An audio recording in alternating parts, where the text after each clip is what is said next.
We are at the golf course. I can't tell how much of the surrounding you can hear.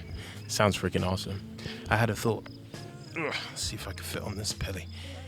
Why do we create?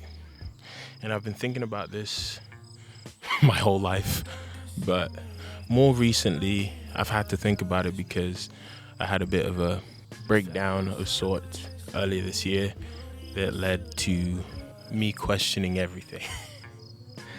And I'm a very contemplative person, and sometimes those questions are a bit too intense. I've engaged in a lot of conversations that have helped give me new perspectives to that question. Why do we create? I feel like the sober-minded me, and whenever I refer to the sober mind, I don't mean literally intoxicated. I mean like the me that is thinking straight, because I don't drink, I don't smoke. I'm a straight edge.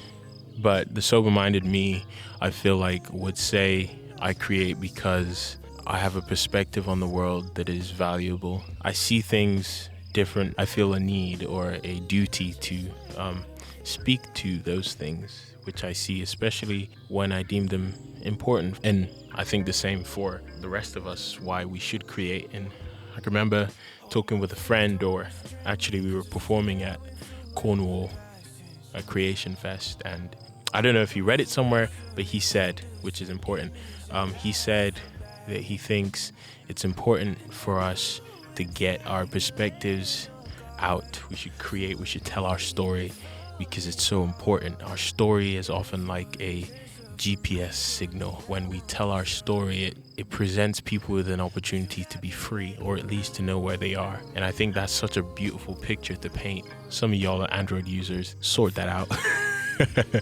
But on the iPhone, there's a system called Find My. You can ping, for instance, your iPhone and it beeps and you can tell where in the room the iPhone is. Or you can check on the maps and you can see where the last known location was. And in a sense, our story is kind of like that. When we tell the story of where we're at and what we see and what we perceive and experience, it helps people who don't have that clarity in the moment. And we've all been there where we feel like, what am I doing? Why am I here? What's the meaning of all this? I feel like us telling our story, especially through that analogy, is important because it's a ping.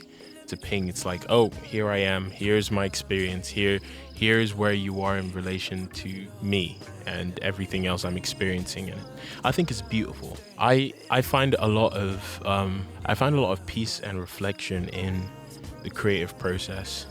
I don't know. I say that I approach most aspects of my creativity kind of like a painter. Like I like the solitude. Van Gogh or Picasso, they sought solitude.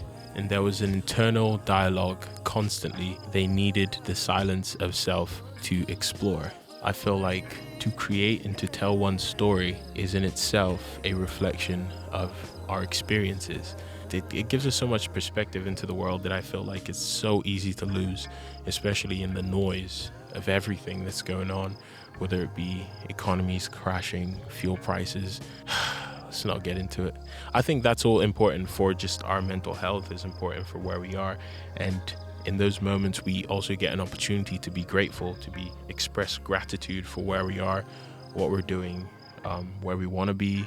If you enjoyed, share, because we are living this real life.